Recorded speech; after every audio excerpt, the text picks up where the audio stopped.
Hello बच्चों, let's read the question. The masses of neutron and protons are 1.0087 AMU and 1.0073 AMU respectively. If the neutrons and protons combine to form a helium nucleus alpha particles of mass 4.0015 AMU, the binding energy of the helium nucleus will be 1 AMU equals 931 mega electron volt. Here we have four options.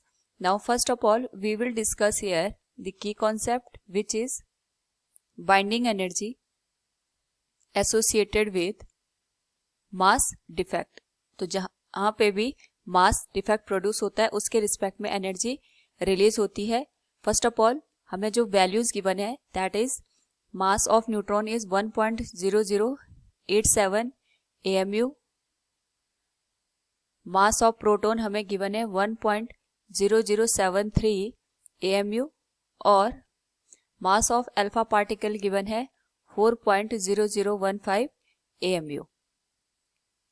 इस particular case में दो neutron और दो proton मिलके हमें एक helium का nucleus देंगे.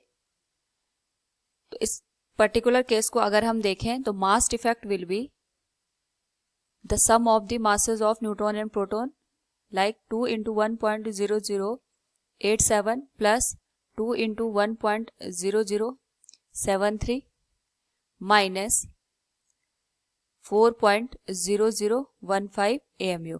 तो यहाँ पे जो मास डिफेक्ट होगा इट विल बी 0.0302 AMU. हमें पता है यहाँ पे जब एक AMU हमें गिवन होता है तो 1 AMU के रिस्पेक्ट में 931 एनर्जी मेगा इलेक्ट्रॉन वोल्ट में मिल रही है. तो 0.0302 AMU के रिस्पेक्ट में हमें यहाँ पे 931 into 0.0302 mega electron volt energy produce होगी, which will be equal to 28.4 mega electron volt. So we can say here energy will be 28.4 mega electron volt, which is known as the binding energy of the helium nucleus. So option A will be the correct answer. Hope all you understood it. Thank you and best of luck.